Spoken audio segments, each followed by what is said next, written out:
কাল থেকে তাজা তাজা মাংস নিয়ে এসেছি, রান্না এখন করবে আমার বউ।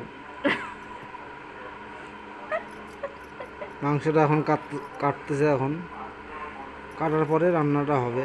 রান্নাটা যখন হবে তখনও দেখতে পাবা তোমরা কীভাবে রান্না করে।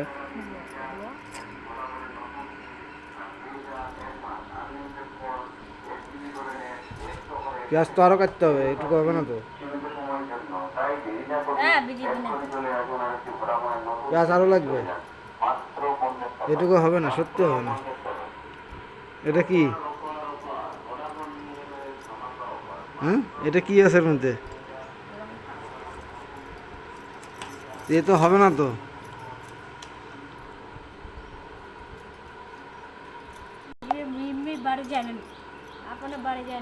ভালো করে না করলে তো আমার নামই থাকবে না আমার। তুমি ডালটা ওখানে করো, ডালটা করে খুব নাম করি না তো খুব নাম করে মোট